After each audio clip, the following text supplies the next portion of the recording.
Hello, नमस्कार, प्रणाम, good evening, Radhe Radhe, शुभ संध्या। आप सभी प्यारे बच्चों का सेलेस क्लासेज में हार्दिक स्वागत है। जी हाँ प्यारे बच्चों, ये जो मेरे चेहरे पे आप मुस्कान देख रहे हैं, यह इसी वजह से है कि जो हमने मेहनत की थी, जितनी मेहनत की थी वो मेहनत सार्थक हुई है। और बहुत ही एक आसान सा पेपर गणित का आया था, जिसमें एक आध दो क्वेश्चन थोड़ा सा जो थे ट्रिकी थे, बाकी बहुत ही आसान सा पेपर आया था। तो अब आप सही किए हैं कि गलत किए हैं, तो उसको आइए थोड़ा सा मैच कर लेते हैं। और मैं ये दावे के साथ कह सकता हूं, जिसने सेलेस क्लासेस को थोड़ा सा भी फॉलो किया होगा उसका पेपर बहुत अच्छा गया होगा। तो चलिए मैं आपको मैथ के पेपर के आंसर्स करा देता हूं। देखिए, पहला क्वेश्चन था दशमलव का गुणा था, ठीक है, ये प्रीवियस ईयर का ही क्वेश्चन है। 6 चौक को 24 होता है, एक एक दो अंक पे दशमलव लग जाएगा, पहले का ऑप्शन 3 है। ठीक है, कह रहा है कि वह संख्या ज्ञात कीजिए जिसका 24% है। वह संख्या ज्ञात कीजिए जिसका 24% है। ठीक है, इस पे मत ध्यान दीजिएगा, ये आज का पेपर है, ठीक है, वो टाइप जल्दी जल्दी हुआ है। तो ध्यान दीजिए, माना संख्या x, तो x का 24% इज इक्वल टू 96। तो x गुणे 24/100 बराबर 96। ठीक है, 24 चौका 96, तो x की जो वैल्यू आ जाएगी वो 400 आ जाएगी। ठीक है, तो इस क्वेश्चन का आंसर 400 था। थोड़ा सा आगे बढ़ते हैं। तिर्यक रेखा के एक ओर के अंतःकोण क्या होते हैं? तो भैया कल ही संपूरक और कोटपूरक बताए थे, हालांकि इस तरीके से नहीं बताए थे, लेकिन यह क्वेश्चन भी करेक्ट है कि इसका करेक्ट आंसर संपूरक होगा। ठीक है, आगे बढ़ते हैं। निम्नलिखित में 3 का स्थानीय मान किसमें सबसे कम है? पढ़ाया हुआ क्वेश्चन है कल की मैराथन का। जैसे इसमें निकाल लें तो यहाँ पे 4 जीरो यानी ये हो गया, यहाँ पे 300 हो गया, यहाँ पे 30 हो गया और यहाँ पे 3 हो गया, तो करेक्ट आंसर यही हो जाएगा। हालांकि हमने दशमलव वाला भी बताया था। ठीक है, कह रहा है क्रमागत दो पूर्णांकों का अंतर क्या होता है? क्रमागत मतलब जैसे हम लिख दें 1 2 3 4, ठीक है, 5, ये सब क्रमागत है। इसमें किसी भी दो पूर्णांक का अंतर लेंगे ना, किसी का भी अंतर लेंगे, ठीक है, तो ध्यान दीजिएगा ये हमेशा 1 होता है। और याद करिए कल की मैराथन क्लास जहां पे हमने क्रमागत अभाज्य संख्याएं कराई थी, तो यहां पे करेक्ट आंसर 1 होगा। ठीक है, अब आ जाते हैं थोड़ा सा, रेखाखंड किसे कहते हैं? तो रेखाखंड के बारे में भी बताया था, रेखा किरण और रेखाखंड बताया था। क्या इसकी जो लंबाई है वो निश्चित होती है, लंबाई निश्चित होती है। और क्या आप सीधा सिंपल परिभाषा लिख सकते थे कि रेखा के कटे भाग को, रेखा के किस कटे भाग को रेखाखंड कहते हैं, कटे भाग को रेखाखंड कहते हैं। ठीक है, ये एकदम आसान सा क्वेश्चन था, इसमें कुछ था नहीं। ठीक है, फिर आ जाते हैं कि इस क्वेश्चन को देखिए, ये सिंप्लीफिकेशन का क्वेश्चन था। भैया ये लिखा है 0 और 0 का किसी में गुणा होगा तो जो आपका आंसर आएगा वो 0 ही आएगा। ठीक है, आगे बढ़ जाते हैं। मोहन एक माला बनाने में 1/3 मिनट का समय लेता है, तो लगातार 1 घंटे में वह कितनी माला बना लेगा? आप मेरी बात को समझें, 1 घंटे में 1 घंटा बराबर होता है 60 मिनट। ठीक है, 1 घंटे में कितने मिनट होते हैं? 60 मिनट। एक माला बनाने में 1/3 मिनट का समय लेता है, एक माला बनाने में 1/3 मिनट का समय लेता है, तो 60 मिनट में वह कितनी माला बनाएगा? तो समझिएगा मेरी बात को। ठीक है, एक माला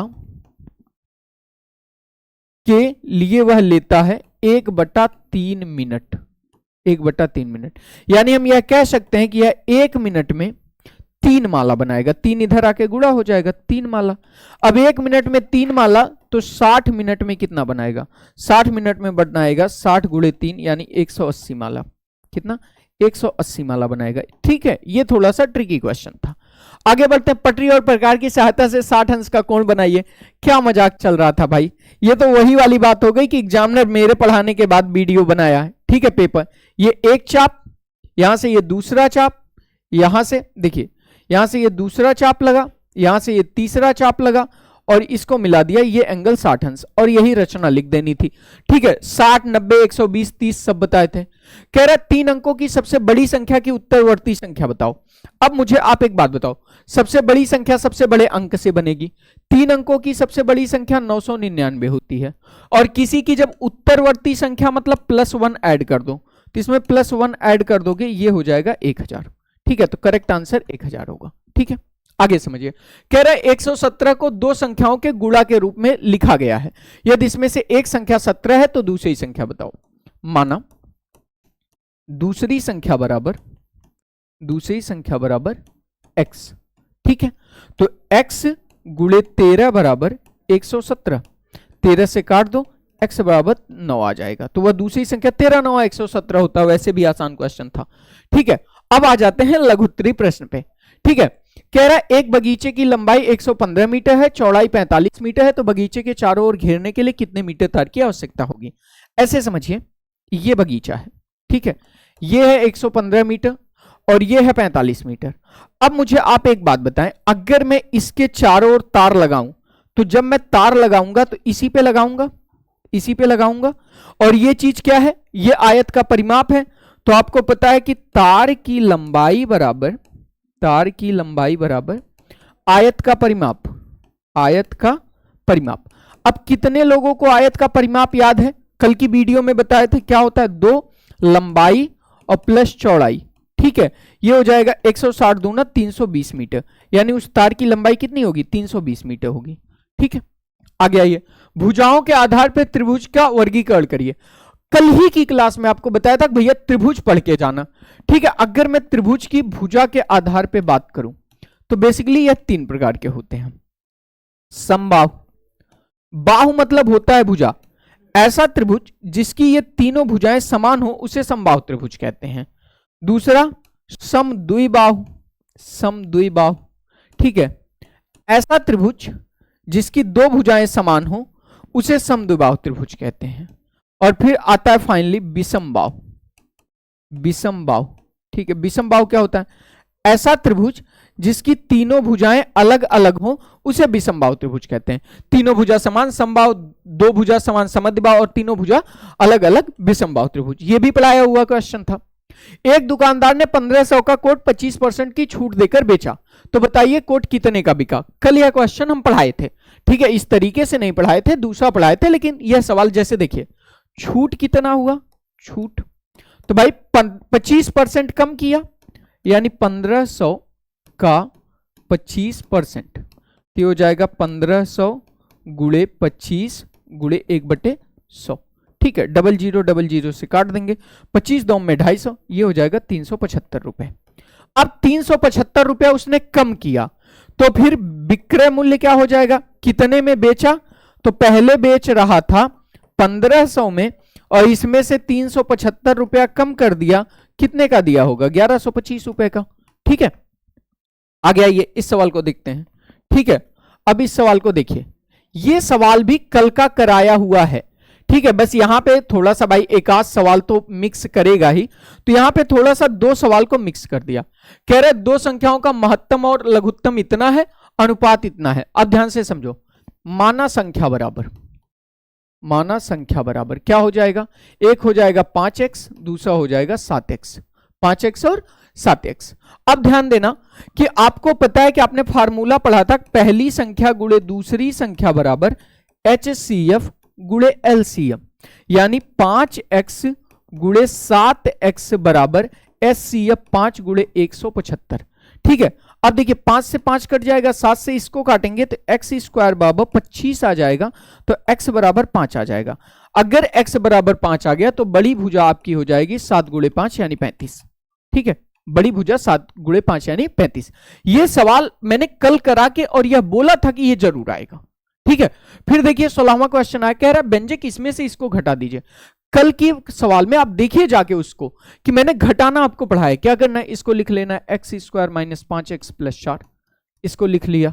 ठीक है, इसको हमने लिख लिया। इसके बाद दूसरा काम क्या किया, इसको लिख लिया कि भाई ये 3x स्क्वायर माइनस 6x और प्लस का 3। ठीक है, अब ध्यान से देखो, इसको घटाना था, घटाते वक्त क्या ध्यान रखते हैं, नीचे अगर प्लस है तो माइनस होगा, माइनस है तो प्लस। ये प्लस था, ये माइनस था प्लस, ये अभी माइनस, तो x स्क्वायर में से 3x ये बचेगा माइनस 2x स्क्वायर, और यहां से 6x में से 5x जाएगा, ये प्लस का x बचेगा, और यहां 4 में से 3 जाएगा, ये प्लस का 1 बचेगा। यही आपका करेक्ट आंसर था, घटाना पढ़ाए थे अगर याद हो तो। ठीक है, फिर आइए विजातीय व्यंजक किसे कहते हैं। ठीक है, विजातीय व्यंजक वह व्यंजक होता है, समझिए, यह वह व्यंजक होता है, वह व्यंजक होता है जिसमें चर का मान, चर अलग अलग हो, चर क्या है, अलग अलग हो, ठीक है, जिसमें चर क्या है, अलग अलग हो, ठीक है। या फिर इसी को दूसरी भाषा में क्या कह सकते हैं कि या फिर, ठीक है, चर का मान, चर अलग अलग हो, या फिर चर की घात अलग अलग हो, चर की घात अलग अलग हो, अलग अलग हो। सजाती विजाती बिना पढ़ाए कभी मैथ पढ़ी ही नहीं जा सकती। तो मैंने आपको पढ़ाया था, जैसे मैं अगर एग्जाम्पल की बात कर लूं, जैसे चर अलग अलग, जैसे मैं लिख दूं 2x प्लस 3y, ये भी एक विजातीय व्यंजक है, इसमें x y चर है। और या फिर मैं ऐसे लिख दूं 3x cube minus 5x square और प्लस 7x, इसमें देखिए जो चर है x ही है लेकिन उसकी घात अलग अलग है, तो यह विजातीय व्यंजक होता है। अगला क्वेश्चन बहुत इंटरेस्टिंग था, अगर थोड़ा सा यहां पे आपने ध्यान नहीं दिया, थोड़ा सा आपने इसको लापरवाही कर दी, तो इसकी दो आंसर की पॉसिबिलिटियां बन जाती हैं जिसमें एक ही तो करेक्ट होगा। तो आइए मैं दोनों पे बात कर लेता हूं, ठीक है, मैंने भी एक बार ध्यान नहीं दिया था, बहरहाल आइए, आसान सवाल है लेकिन ध्यान देना। अजय के घर से बाजार की दूरी जो है 11.5 किलोमीटर है। बात को समझो, ये अजय का घर है, ठीक है, ये अजय का घर है, ठीक है, ये ऐसा अजय का क्या है, घर है, ठीक है। और यहां से बाजार, ये यहां पे यह एक पॉइंट है जहां पे आपकी मार्केट है, ठीक है, मार्केट है। इस अजय के घर से इस मार्केट की दूरी है ना, यह पूरी दूरी 11.5 किलोमीटर है, 11.5 किलोमीटर है। अब ध्यान से देखिए, तो अगर अजय अपने घर से निकल के मार्केट जाए तो इसी रास्ते से जाएगा, इतनी दूरी 11.5। अब ध्यान से सुनो, कह रहा इसी रास्ते पर उसका विद्यालय बाजार से 1.25 किलोमीटर दूर है।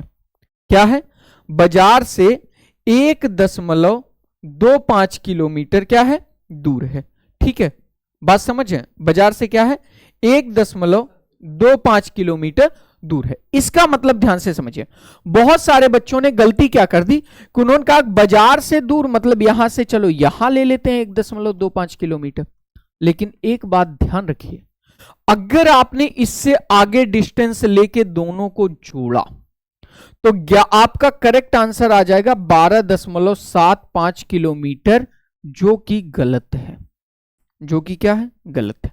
अब सवाल बनता है सर गलत क्यों है, क्योंकि समझिए अजय का घर यहां है, मार्केट यहां है, अब आपने इतनी जो दूरी ली है, यहां पे आप विद्यालय बता रहे हैं, तो यह विद्यालय इसके रास्ते में नहीं आता, यह व्यवहारिक ज्ञान में है। तब फिर आप कहेंगे सर तब इसका मतलब यह निकला चूंकि इसी रास्ते पे है, इसका मतलब यहां पर अजय का विद्यालय है और यह मार्केट है, तो यह दूरी 1.25 किलोमीटर है। तो अब पूछ रहा है कि अजय के घर से विद्यालय की दूरी, तो यह हो जाएगा 11.5 माइनस 1.25, ठीक है। अब यह होगा क्या, तो यहां 5 आ जाएगा, यहां 2 आ जाएगा और यहां 10.25 किलोमीटर इस सवाल का करेक्ट आंसर होगा। ओवरऑल अगर मैं इस पेपर को देखूं तो 2 से 3 क्वेश्चन छोड़ के बाकी सारे क्वेश्चन बहुत ही आसान थे, ठीक है। ये 1-2 क्वेश्चन थे जो टेक्निकल थे, बहरहाल आपका पेपर बहुत अच्छा हुआ। अगर हमने सोशल का भी पेपर देखा है तो सोशल के पेपर में भी चीजें क्या है, बहुत आसान है, बहुत आसान आई है, ठीक है, बहुत एकदम आसान आई है, ठीक है। सोशल जितना अखिलेश सर ने कराया था उतना ही आया है। तो अगर आप चाहते हैं कि आपका संस्कृत का पेपर अच्छा हो तो मोनू सर ने जो 2 क्लासेज लास्ट ली है उसे जरूर अटेम्प्ट करके जाइए। बाकी मेरे साथ कंप्यूटर और हिंदी पढ़ने के लिए तैयार हो जाइए। मिलते हैं कंप्यूटर के लिए शाम को, हिंदी के लिए सुबह। तब तक के लिए नमस्कार, प्रणाम, राधे राधे।